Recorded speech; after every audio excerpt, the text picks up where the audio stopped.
August 15th. No free lunches. Ruth Chapter 2 verse 7.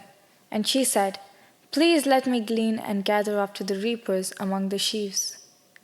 So she came and has continued from morning until now, though she rested a little in the house.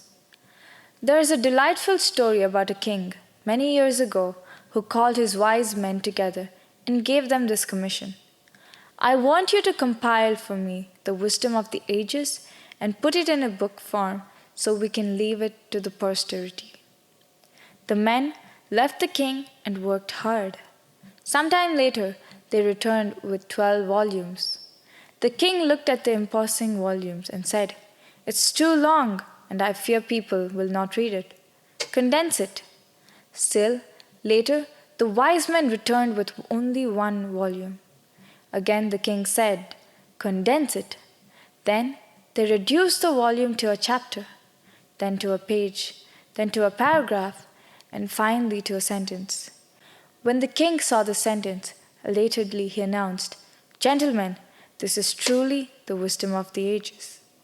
The sentence simply said, "There are no free lunches." Ruth recognized that sage truth as well.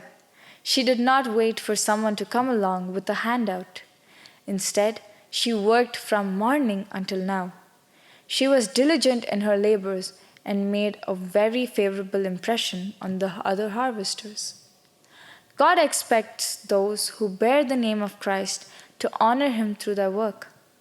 Paul taught that if anyone will not work, neither shall he eat.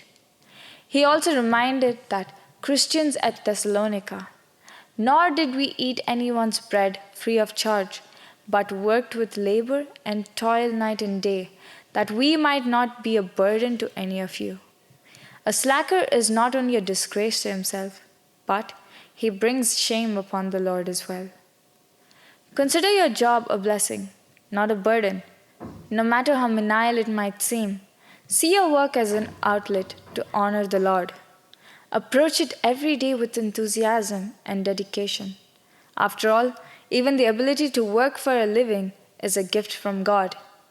Work can be worship when you do it for God. Amen.